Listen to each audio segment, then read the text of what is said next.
आजकल दोस्तों आप लोगों ने देखा होगा ज़्यादातर शादी के दूसरे दिन, शादी के तीसरे दिन दूल्हे की मौत हो जा रही है या फिर दुल्हन की मौत हो जाती है। और ऐसा ही एक वाक़या फ़िलहाल यहाँ पर हुआ है जिसमें जो दूल्हा है बड़ी खुशी से धूमधाम से शादी कर रहा होता है और उसके बाद उसकी 2 दिन के बाद मृत्यु हो जाती है। सभी लोग चौंक जाते हैं कि आखिर यह मामला हुआ तो हुआ कैसे। इस कहानी को पूरा जानेंगे और ऐसे बहुत सारे किस्से फिलहाल देखने को बहुत ज़्यादा मिल रहे हैं। पहले इतने किस्से मिलते नहीं थे देखने को। नमस्कार, मैं हूं सुदेश कुमार और तिरछी बात चैनल में आपका स्वागत है। दोस्तों, यह घटना राजस्थान के अलवर जिले के शिवाजी पार्क के अंदर घटित होती है। शिवाजी पार्क, जहां पर आदित्य जाटव नाम का एक लड़का जिसकी उम्र 25 साल है और वो DRDO में काम करता है। दोस्तों, DRDO में वह लगा हुआ है मंसूरी, यानी कि बहुत अच्छी नौकरी है। उसके जो पिता हैं रिटायर प्रिंसिपल हैं और उनका जो भाई है वो एक पेट्रोल पंप पर मैनेजर है, यानी कि ठीक ठाक है, कोई दिक्कत नहीं है। और अब यहाँ पर सब खुश हैं, पूरा परिवार अच्छे से है। तो परिवार के लोगों को लगता है कि भाई आदित्य जाटव 25 साल का हो चुका है, आदित्य की शादी कर देते हैं। अब तो उसके लिए लड़की ढूंढना मुश्किल हो जाता है क्योंकि पोस्ट पर बहुत अच्छी पर था, तो बराबर की लड़की कम से कम चाहिए या फिर बराबर का खानदान हो। तो उसके लिए लड़की ढूंढने में बड़ी मशक्क़त हो रही थी। तभी घर वालों को एक रिश्ता मिल जाता है। लड़की का नाम होता है नव्या, जिसकी उम्र होती है 21-22 साल के आसपास ही। नव्या जिसके पिता का नाम होता है श्याम सिंह, जो कि हेड कांस्टेबल है। और दोस्तों, इस लड़की के साथ इस लड़के का रिश्ता तय कर दिया जाता है और बड़ी धूमधाम से सगाई का प्रोग्राम किया जाता है। घर वाले खुश हैं, सारे दोस्त यार खुश हैं। अब शादी की तारीख रखी जाती है 25 नवंबर को। 25 नवंबर से पहले खूब शॉपिंग वगैरह ये लोग करते हैं, दोनों तरफ से, लड़के वाले भी लड़की वाले भी। तैयारी पूरी हो जाती है और 25 नवंबर को अब यह लड़का बारात लेकर के पहुंच जाता है एक बहुत बड़े मैरिज होम में लड़की वालों के पास। और वहां पर दोस्तों अब धूमधाम से शादी का प्रोग्राम शुरू हो जाता है।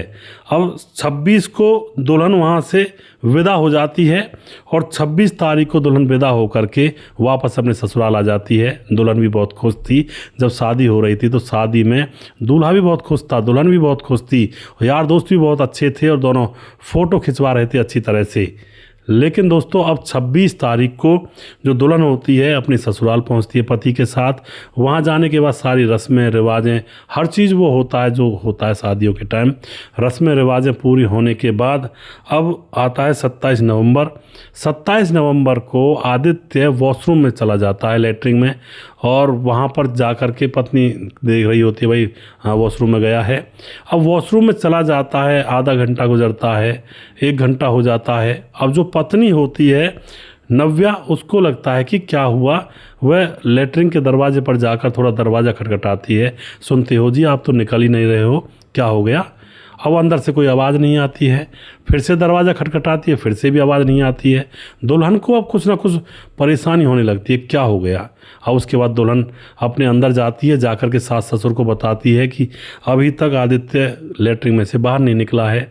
अब तो वह भी आ जाते हैं, बेटा बेटा चिल्लाने लगते हैं, बेटा बेटा। दरवाज़ा खटखटाया जाता है लेकिन दरवाज़ा अंदर से लॉक था। अब तो बड़ी परेशानी, हैरानी, क्या हो, आखिर क्या हुआ होगा इसके साथ। तो उसके बाद दोस्तों दरवाजे को तोड़ दिया जाता है। एक ठोकर में दरवाज़ा टूट जाता है क्योंकि लेटरिन का दरवाज़ा ही तो था। जैसे दरवाज़ा तोड़ा जाता है तो अंदर जो ये लड़का था आदित्य जाटव बेहोश पड़ा हुआ था, यानी कि इसको होश नहीं था। अब इसके कपड़े वगैरह पहना करके इसको हॉस्पिटल ले जाया जाता है। दोस्तों, तुरंत हॉस्पिटल में जैसे ले जाते हैं तो डॉक्टर जब चेकअप करते हैं तो डॉक्टर कह देते हैं कि भाई साहब ये तो मर चुका है, अब इसके अंदर कोई प्राण नहीं बचे हैं। अब ये बात सुनने के बाद घर वालों का रोना धोना शुरू हो जाता है। जो नई नवेली पत्नी थी नव्या, वो तो तभी से रो रही थी जब से वह उस लेटरिन के अंदर बंद हुआ था। और उसके बाद अब तो उसका रोना धोना और ज़्यादा चालू हो जाता है। बड़ी परेशानी, बड़ी हैरानी। अब उसकी लाश को घर पर लेकर आते हैं, लेकिन घर पर लाने से पहले वहाँ पर पुलिस पहुँच जाती है और उस लाश का पोस्टमार्टम करवा देती है, क्योंकि पुलिस जानना चाहती थी कि आखिर क्या हुआ। और पुलिस घर वालों से पूछती है कि तुम्हें किसके ऊपर शक है, क्या तुम्हारी नई नवेली दुल्हन ने तो ये कांड नहीं कर दिया। क्योंकि दोस्तों आपको पता है आजकल नई नवेली दुल्हनें जब आती हैं पहले से ही कहीं जुगाड़ उनका फिट हुआ होता है, आकर के पतियों को मार करके सोचती हैं पतियों को रास्ते से हटा दें, फिर प्रेमी के साथ फिर से रहेंगे मज़े से। बेचारे निर्दोष पति मारे जाते हैं। लेकिन घर वाले कहते हैं कि हमें दुल्हन के ऊपर कोई शक नहीं है। अब तो पुलिस सोचती है कि भाई अब तो मामला पोस्टमार्टम के बाद ही खुलेगा। ये सारी चीज़ें हुई थी वहाँ पर जिनको मैं बता रहा हूँ। लास्ट में ये मत कह देना कि ये छोटी सी बात थी, वो बात बेशक छोटी सी थी, लेकिन ये मामला जो हुआ था वो सिचुएशन मैं आपको बता रहा हूँ। अब पुलिस यही इंतज़ार करती है कि पोस्टमार्टम रिपोर्ट आएगी और उसके बाद यहाँ पर मामला खुलेगा। अब तो 2 दिन के बाद पोस्टमार्टम रिपोर्ट आ जाती है, लड़की का अंतिम संस्कार कर दिया जाता है। पत्नी का रो रो कर बहुत बुरा हाल था। पोस्टमार्टम रिपोर्ट में साफ साफ आता है, ना ही उसको कोई जहर दिया गया, ना ही कोई उसके साथ और कुछ किया गया, सिर्फ हार्ट अटैक उसको आया था, एक बीमारी, और हार्ट अटैक आने की वजह से उसकी जान गई है। तो दोस्तों अब सोचिए आप, आजकल ज़्यादातर ये चीज़ें हो रही हैं, चलते चलते कोई सड़क पर गिर जा रहा है। एक कांस्टेबल की वीडियो आपने देखी होगी जो गाने सुन रहा था और उसको हार्ट अटैक आ गया, उसकी मौत हो गई। कोई सड़क पर चल रहा है, कोई शादी में नाच रहा है, कोई स्टेज पर ही चक्कर खाकर गिर जाता है। ये अब इतना ज़्यादा क्यों होने लगा? पहले तो नहीं था ऐसा, पहले तो ऐसा नहीं देखा जाता था कभी भी कहीं भी। ये दोस्तों ज़्यादातर कयास ये लगाए जा रहे हैं जो बड़े बड़े यूट्यूब चैनल चलाते हैं, जैसे कि हेम्स हॉस्पिटल आपने सुना होगा, डॉक्टर विश्वरूप रॉय जी हैं, वो भी बताते हैं। उनकी कहने का मतलब ये है कि भाई जो ये 2 डोज लगी थी ना कोरोना की वैक्सीन की, जिन्होंने वो 2 टीके लगवा लिए थे, उनके अंदर वो बीमारी घुस गई थी और वही बीमारी किसी को कैंसर कर देती है, किसी के अंदर का कोई और ऑर्गन फेल कर देती है, किसी को हार्ट अटैक आ जाता है। और ज़्यादातर हार्ट अटैक के केस ज़्यादा आने लगे हैं, ये उस जो कोरोना वायरस की वैक्सीन थी उसकी वजह से आ रहे हैं। और दोस्तों मैं आपको बताना चाहता हूँ, इन डॉक्टर साहब ने जब कोरोना की वैक्सीन बन रही थी, लगनी शुरू हुई थी, तभी इन्होंने मना कर दिया था। इन्होंने कह दिया था कोरोना कोई चीज़ नहीं है, आप हमारे हॉस्पिटल में आएँ। और हॉस्पिटल में जो लोग वहाँ पर गए थे उस टाइम में, ना ही इन्होंने सोशल डिस्टेंसिंग बनाई थी। वही जो जड़ी बूटी होती हैं, आयुर्वेद जो होता है, लौंग, जो दालचीनी वगैरह, इन चीज़ों का खाना वगैरह और फल फ्रूट खाना, कोई भी डिस्टेंसिंग नहीं रखी थी, ना ही पीपीटी किट पहन करके इनका इलाज किया था। आराम से वहाँ पर जितने भी लोग रह रहे थे, एक की भी मौत नहीं हुई थी। जबकि हॉस्पिटल में उस टाइम जो भी चला जाता, समझो गया, हॉस्पिटल में जाने के बाद समझो उसकी अब मौत ही हो जाएगी। पता नहीं ये क्या था, लेकिन इन डॉक्टर साहब ने पहले ही कह दिया था कि इस कोरोना वैक्सीन को मत लगाएं, क्योंकि यह आगे चलकर बहुत बुरे प्रभाव आपके शरीर पर डालने वाली है। और दोस्तों वही हुआ। अब 2025 आते आते न जाने कितने लोगों की मौत चलते फिरते हो रही है, और आगे भी न जाने कितने लोगों की मौत होगी। डर सा बैठ जाता है। अब डॉक्टर साहब खुद आकर भी कहते हैं चैनल पर कि मैंने सभी को बोला था, लेकिन किसी ने मेरी एक बात का ध्यान में नहीं दिया था। उनका कहना यही था कोरोना कोई बीमारी नहीं है, ये बुखार खांसी जुकाम के जैसा है, थोड़ी तबीयत ख़राब होती है, तो उसमें इतना बड़ा हल्ला मचाने की ज़रूरत क्या थी। छोटी मोटी दवाइयाँ लेकर के ठीक किया जा सकता था, खान पान को सही करके। लेकिन दोस्तों मामला बहुत ज़्यादा बड़ा था, और उस टाइम आपको पता है न जाने कितनों के अपने उनको छोड़कर चले गए थे। जो हॉस्पिटल में जाता था उसकी ज़्यादातर गारंटी यही रहती थी कि अब ये बचकर वापस नहीं आएगा। बहुत सारी दवाएँ जो प्रतिबंधित थी कई जगहों पर, उनको यूज़ किया गया, उनको लोगों के ऊपर लगाया गया। और बहुत सारी जगहों पर ऐसे केस भी देखने को मिले, ऐसे डॉक्टरों को भी पकड़ा गया जो किडनी वगैरह इन चीज़ों को निकाल लिया करते थे, निकाल कर बेच देते, और उसके बाद कह देते कि कोरोना से मौत हो गई।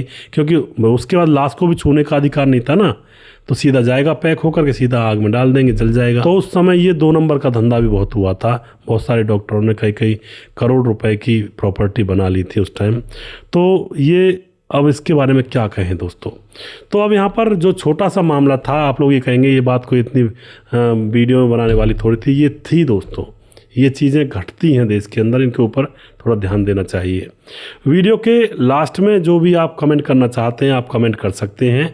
कुछ भाइयों के नाम मैं ले रहा हूं, और जो हमारे वीडियोस को देखते हैं, हमें खूब सपोर्ट करते हैं। हमारे साथ हैं यशवंत सिंह जो कमेंट करते हैं, और उसके बाद हमारे साथ है रवि कुमार। सर प्लीज़ मेरा नाम लिया करें आप, मैं आपका वीडियो ऑडियो सुनता हूं और बहुत ज़रूरी है। जी बिल्कुल जी। हाँ, समाधान पाटिल हमारे भाई लगातार हमारे वीडियोस को कमेंट करते हैं, भाई साहब बहुत अच्छी कहानी। सुजीत कुमार हमारे भाई कमेंट करते हैं, कहानी सुनकर बहुत ही अच्छा लगता है, समाज में क्या क्या हो रहा है ये सीखने को मिलता है। जी बिल्कुल। पंकज कुमार हमारे भाई कमेंट करते हैं, सुदेश भाई राम राम, आपकी स्टोरी बहुत अच्छी होती है, बहुत धन्यवाद जी। अमित पटेल कमेंट करते हैं, बिहार बेलवा मोतिहारी जिला से हैं। मेरा दोस्त का भी नाम लीजिए सीताराम। जी अमित भाई, आपके दोस्त का भी नाम ज़रूर लूँगा, और आप भी खूब सपोर्ट करते हैं। आप अपने दोस्त को भी दिखाएं ज़रूर वीडियोज़ को, शायद कुछ ना कुछ सीख थोड़ी बहुत मिले और अपने जीवन में काम आ सके। तो अमित पटेल हैं और उनके दोस्त हैं सीताराम जी, बहुत बहुत धन्यवाद करते हैं भाई का। मुकेश कुमार यूपी तरासी से हैं। राजू शुक्ला कमेंट करते हैं, सुदेश भाई आपकी कहानी बताने का तरीका बहुत ही सुंदर है और इन स्टोरी से आज के युवा को सबक लेना चाहिए। राजू शुक्ला यूपी 46 से। जी बिल्कुल राजू भाई, और बहुत बहुत धन्यवाद आपका। उसके बाद हमारे साथ चंद्र थापा कमेंट करते हैं, दीपक कुमार कमेंट करते हैं, यशवंत सिंह चौहान कमेंट करते हैं, और उसके बाद यशवंत सिंह चौहान दोबारा से कहते हैं कहानी बहुत अच्छी लगती है, ज़माना बहुत ख़राब चल रहा है, ऐसे ही किसी पर भरोसा नहीं करना चाहिए। जी बिल्कुल। और भीमदत्त जोशी दोबारा से हैं, और उसके बाद हमारे साथ हैं धीरज बंडवाल, हमारे भाई कमेंट करते हैं लगातार, विशाल शर्मा कमेंट करते हैं, विजय पासवान कमेंट करते हैं, और गुलाम नबी कमेंट करते हैं, मोनू जैन हैं कमेंट करते हैं, आकाश पाल कमेंट करते हैं, राम राम सर जी, आकाश पाल यूपी 76 से, अभी पानीपत काम कर रहा हूँ वाइन शॉप पर। जी बहुत धन्यवाद करते हैं आकाश भाई, और आप इसी तरह से सपोर्ट करते रहें। मुकेश कुमार कमेंट करते हैं, और सूरज डीओ हमारे भाई फिजी से कमेंट करते हैं, और उसके बाद हमारे साथ राजकिशोर चौरसिया महाबलेश्वर महाराष्ट्र से, राधेश्याम शर्मा सिरसी जयपुर राजस्थान से हैं, और सुशील चौधरी हमारे भाई लगातार कमेंट करते हैं। राम मोहम्मद यासीन लाहौर पाकिस्तान से हमारे वीडियोज़ पर लगातार बने रहते हैं, भाई का बहुत बहुत धन्यवाद करता हूँ। और जिस भाई का नाम रह गया उस भाई का नाम अगली वीडियो में ज़रूर लूँगा। अगला वीडियो बहुत जल्दी फिर से आएगा, तब तक आप खुश रहें, सावधान रहें। जय हिंद, जय भारत।